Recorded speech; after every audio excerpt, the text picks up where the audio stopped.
आज बात पकी पकी एंड खस्ता भाखरी पाने के तरीके की। तो सबसे पहले मैंने 3 बड़े बर्नर वाली सिगड़ी पर लोहे की तवी मैंने 30 सेकंड के लिए तेज़ आंच पर गर्म कर ली, क्योंकि मौसम उफान वाला चल रहा है। फिर आंच तेज रख के भाखरी को डाला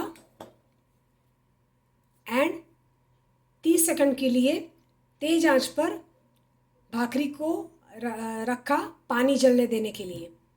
पानी जल चुका है। अब आँच मैं धीमी करूँगी। बिल्कुल सिम भी नहीं रखना है, क्योंकि मौसम काफ़ी ठंडा है, बारिश का मौसम है और ठंडी हवा भी चल रही है। तो मध्यम तेज आंच पर तभी गर्म रहे उतनी ही तेज आंच रखनी है। भाखरी जल जाए या भाखरी की जो सरफेस है ये सरफेस जल जाए उतनी तेज आंच नहीं रखनी है, मध्यम तेज आंच रखनी है, तभी गर्म रहे उतनी ही। फिर दूसरी साइड पर भी मैं 30 सेकंड के लिए भाखरी को पानी जलाने के लिए रखूँगी। एक तरफ से पानी भाखरी का जल चुका है, सफ़ेद हो चुकी है। अब मैंने दूसरी तरफ से इसे सेक ली है, पर किनारे से सिक गई है, बीच में से सिकनी बाकी है। तो मैं क्या करती हूँ, इसे ऐसे रख कर पलट कर, ये जो वुडन प्रेस है इसे मैं धीमे धीमे हल्के हाथ से दबाते हुए पानी को जला लूँगी। गेहूं का कलर दिख रहा है भाखरी पर, इसका मतलब है कि पानी जला नहीं है। आप देख सकते हो अब काफ़ी सफ़ेद हो चुकी है, पानी जल चुका है। पानी जलना बहुत ज़रूरी है। अब यहाँ पर भी मुझे थोड़ी सी कच्ची लग रही है, तो मैं हल्के हाथ से ऐसे दबा के पानी को जला लूँगी। आँच सिम भी नहीं रखनी है एंड तेज़ भी नहीं रखनी है। ठंडा और उफान वाला दोनों मौसम चल रहा है, तो आँच ऐसी रखनी है कि ऊपर की जो सतह है वो तुरंत कड़क ना हो जाए और अंदर का पानी जलना बाकी रह जाए। अब दोनों तरफ से अच्छे से सिक चुकी है। अब इसे मैं रैक पर रखूँगी। इसे मैंने रैक पर रख ली। अब इसे मैं खस्ता बनाऊँगी। भाखरी को खस्ता बनाने के लिए मैंने आँच पर ये रैक रख ली है और आँच धीमी रखी हुई है। अब इसके ऊपर मैं भाखरी रखूँगी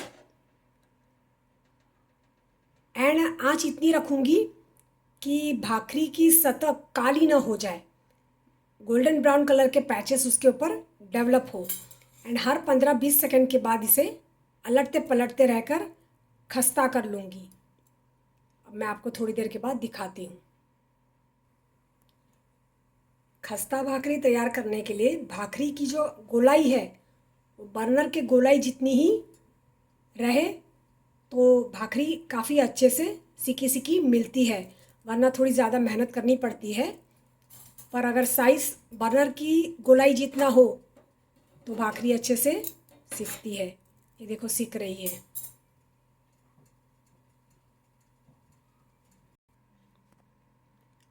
भाखरी का पानी मैंने दोनों तरफ से जला लिया हुआ है, आगे भी जल चुका है, पीछे भी जल चुका है।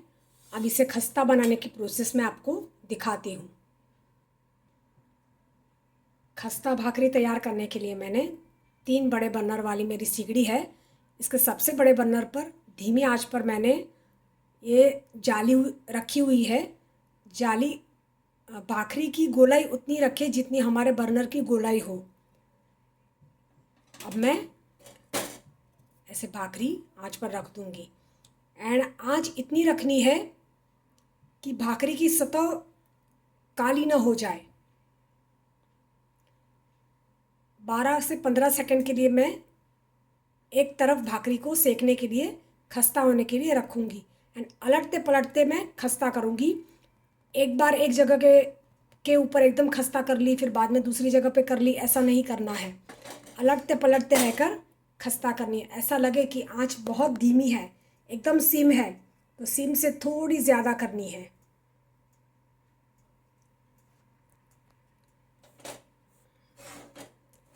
ये बहुत ही सिम है आंच, सिम से थोड़ी ज़्यादा तेज करनी है, पर कलर ब्लू ही रखना है, एकदम गहरा ब्लू नहीं कर लेना है, ये मीडियम डार्क ब्लू है। अब इसको मैं रखूँगी इसके ऊपर, अलटते पलटते मैं इसे गोल्डन पैचेस आने तक एंड खस्ता टेक्सचर होने तक सेकूंगी। अब आपको मैं थोड़ी देर के बाद दिखाती हूँ। अलटते पलटते रहकर खस्ता टेक्सचर वाली भाखरी तैयार करनी है। अब मैं इसे ठंडी होने के लिए रैक पर रखूंगी।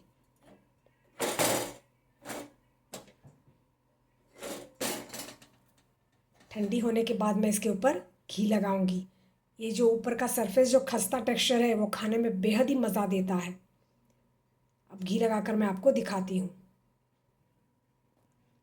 खस्ता तैयार हुई भाकरी को मैंने घी चुपड़ लिया है, मैं आपको बताती हूँ।